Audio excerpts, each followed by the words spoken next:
aking dalawang kabataan. Mamaya sa susunod sa akin, masasaksihan mo na naman. Isang ina na katulad ko. Maganda, pwedeng pang-display sa kalsada. Pero,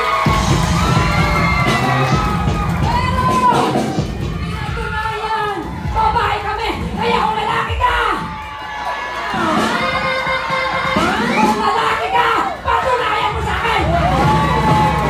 Nagawa, hindi lang babae, dapat magagawa mo.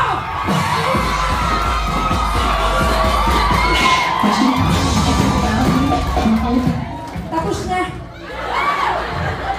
Tapos na ang mindset ng mga kababaihan noong unang panahon.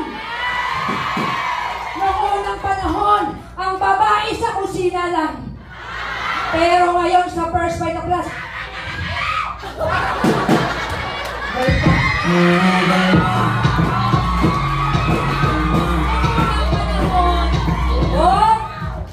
hindi mo maririnig pa. Noong unang panahon, oo, ang mindset ng mga tao, pag babae ka, pakibahay ka lang. Kaya lang noong unang panahon, walang maraming gastusin noon. Ay! Ngayon, panahon na ito, kada kibot mo, pera.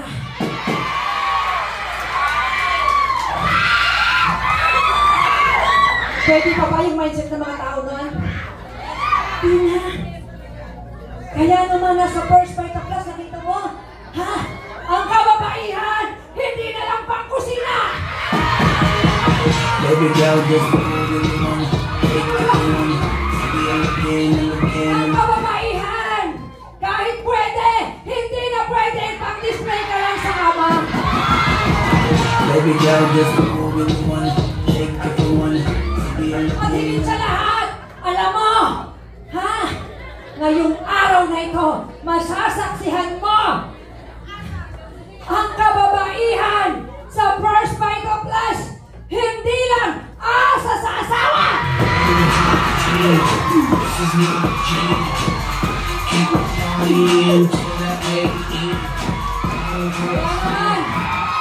Salamat sa Diyos, alam mo kung bakit?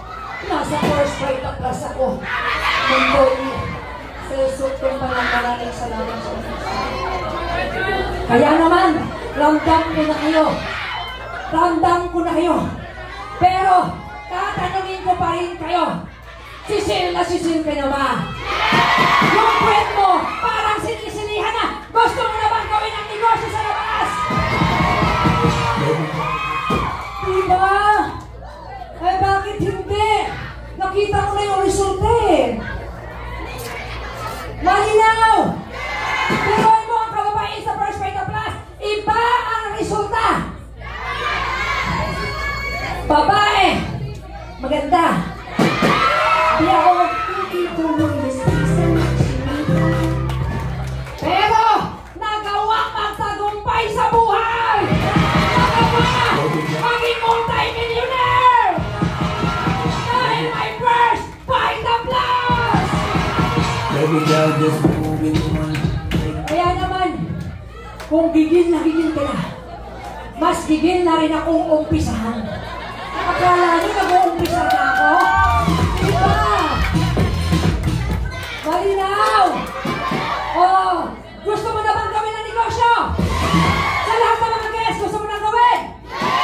Dahil gusto mo na, kaya mag-uumpisa na akong magkwento ng book.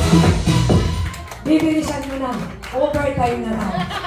Okay? Yan po yung pangalan ko. Sabi ko, bibilisan ko, diba? O yan. Nabago ang buhay kay First Bite of Class. Kaya maniwala ka! First Bite of Class can change your life!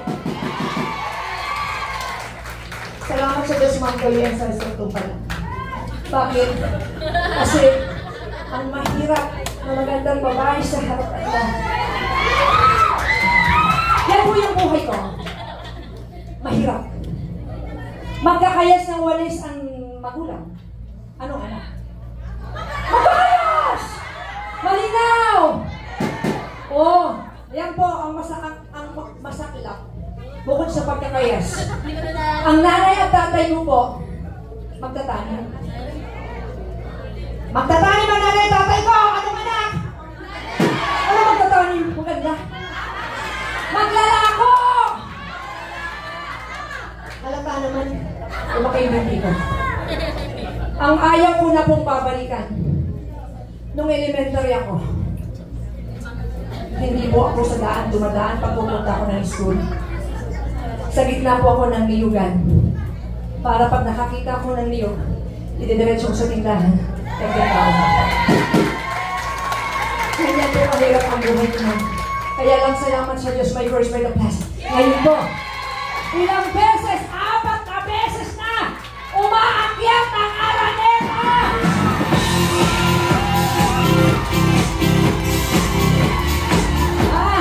At higit sa lahat, hindi lang ako. Sa lahat ng mga guests na nandito ngayon, makinig po kayo mabuti. Huwag niyo sinyarin ang pagkakataon na to. Ganyan lang din yung ginawa ko. Nagbaliw-baliwan kahit hindi ko naiintindihan. Sumasama sa mga agos, pumapalak pa hindi ko naiintindihan. Pero ngayon, ano sabi? Ano sabi ng speaker dati nung nakukuha dyan? Para yumaman ka, dapat mayayaman na tao sa kanan mo at tao sa kaliwa mo! Ano ginawa ko? Salamat sa Diyos! Yumaman sa kanan ko ang kabaitaan! Top network builder sa buong First Grade of Class! At sa kaliwa ko, yumaman top network builder bilang biruin mo 85 years old na po, 2 beses na kumapit sa nanay ko. Nakantay ko lang siya sa tambayan. Yumaman ang tao ko sa kanan, yumaman ang kaliwa. Ano ako? Maganda. Ayan po ang background ko. Tuwan-tuwa sila. Kahit tuwa-tuwa kayo, dapat isinasa isip at sinasa puso. Malinaw! Ako po high school graduate. Alam mo, kanina sabi ko nanginig ako. Kasi tatalino ko mga nauna. Mga tapos!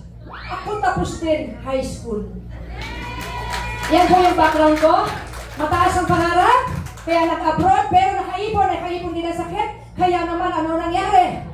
Umuwi ng Pilipinas lahat ng ipon, ubos. Yung mga nagmamalaki dyan, may malaki kita, inaasahan. May negosyong inaasahan. Pag tinamaan ng sakit yan, isa sa katawan mo, isa sa pamilya mo, ubos.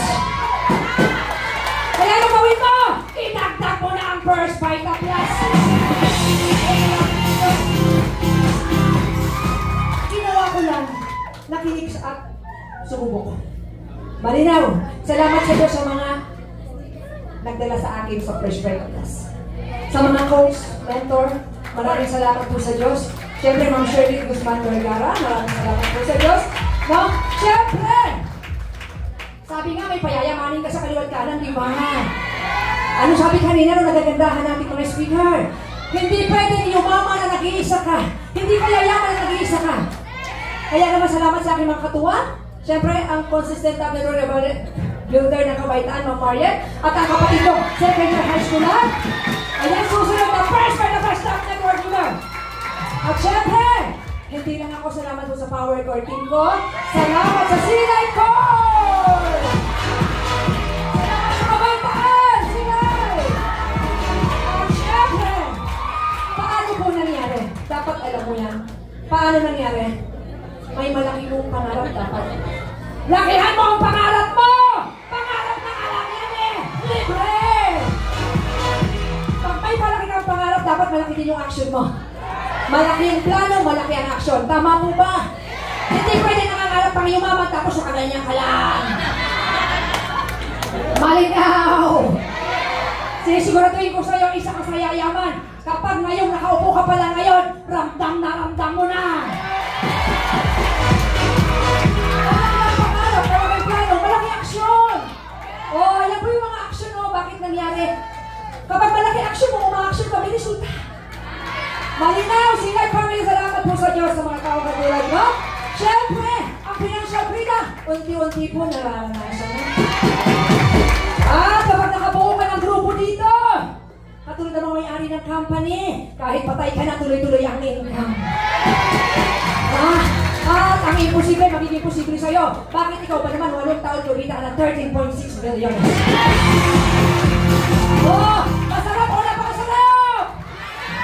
Siyempre, mapera ka, ano gagawin mo sa pera? itatago. Nung unang panahon, ganun yun. Ngayon, hindi. Pa-share ka dito, pa-share doon. Marami ka ng oras sa pamilya mo. Marami kang oras kasama mga leader mo para mamasyal. Kasama si Ma'am Toye! Gusto mo rin ba? Nararamdaman mo na ba?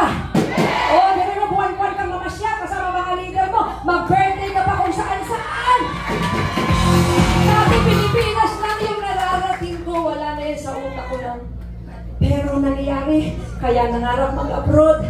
Ngayon, nangyari na South Korea. Ang alam nyo ba? Kasama namin si Ma'am She. Kumain kami ng paborito namin masarap na noodles sa Hong Kong. At umuwi na ulit. Sarap hindi! Dapat nakikita sa itsura ko yan! Ito yung masarap. Alam mo kung bakit digilan sila? Hindi lang akong yumaman dito. Pati sila nababago na rin po ang mundo. Ayan sila! Ayan pa sila! Ayan pa sila! Ayan pa sila! Malinaw! At dahil sa pagmamahal ko sa grupo ko, gumastos ako ng 500 million para magpagawa ng CIT Academy. Ang training center po namin at 2023. Tuloy-tuloy pagkakaroon sa resulta. Inilabas ko po ang Honda Civic Racing Sport pang karera. Nakantay po sa parking. Grabe. Dinadrive ko po yan sa panaginip. Nagdadrive mo yan si Ma'am Marian. No. Ang tanong, gusto mo ba? Ay dahil may grupo ano nangyari, 8 taon yan po yung resulta. Ano? Gagawin ko na hindi ba? Sa lahat ng mga leaders na matumpik-tumpik, natutulog pa, umaasa, gumising ka na! Story and sense of Tumpalan and family. No. Ang tanong, gusto mo rin? Gusto mo rin? Gusto mo rin? Sa third floor, gusto mo rin? Dahil gusto mo, kailangan, anong ginawa namin? Kailangan malaman mo. Binago lang namin ang mindset. Bakit? Kung anong inaral mo, pinakinggan mo, yan ang laman nito. Bago babak sa puso, sasama ka ba ang katawan? Kung anong ginagawa mo ngayon, yan ang alam mo. Ang tanong, sa matagal mo nang ginagawang yan, nabigay na ba yung pangarap mo?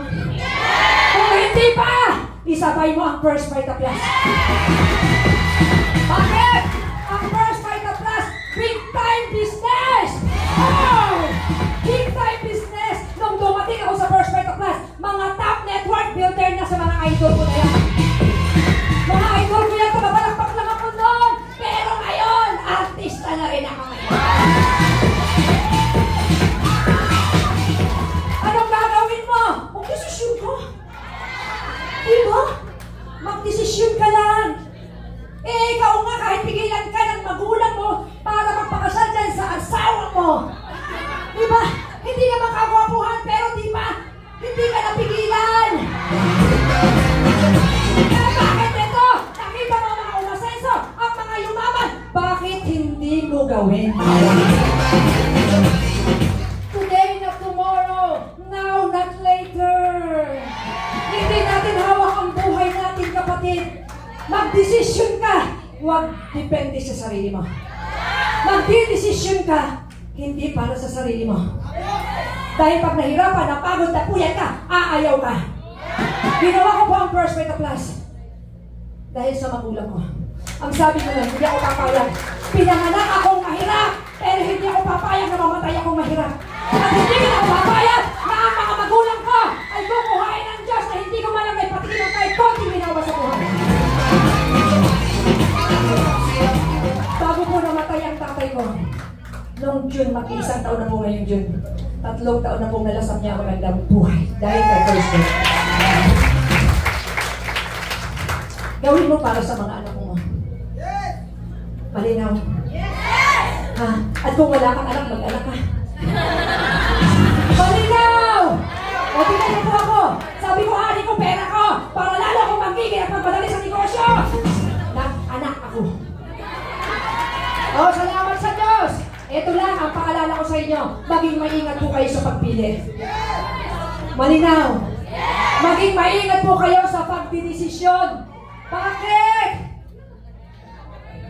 Bakit kailangan mo maging maingat sa pagdesisyon? Ang daming ayaw sa first fight at last. Pero nasaan ka ngayon? Di ba napapagod ka rin? Nahihirapan, nabubuyat, nagugutuman, nagsasakripisyo. Di ba ang dami mo rin ang problema? Kailangan, magkano kita? Sa maliit na kita. Maging matalino ka sa pagpili, kapatid.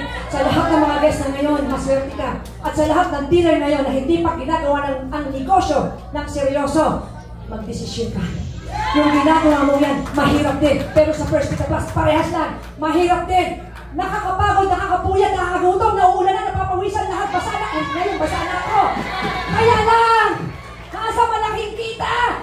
At pwede kang umasenso at maging multi-millionaire katulad ko. Malinaw! Nasa ka ba magdidesisyon para dito? Tandaan po natin, maraming umaayaw ang pagyaman daw ay nasa langit. Nasaan ka ba ngayon? Nasa lupa, kailangan mo ng pera. Ang kalooban ng Diyos nasa Jeremiah 29:11-14. Ang kalooban po ng Diyos, ang pangako ng Diyos sa kanyang mga anak, ano? Masaganang buhay! Eh kung totoong anak ka ng Diyos, dapat masagana ang buhay mo. Kasi ang Diyos ang may-ari ng lahat ng bagay sa mundo. Ang Diyos mayaman. Hindi siya nagkulang. Bakit ka kulang? Sinong iyong ama?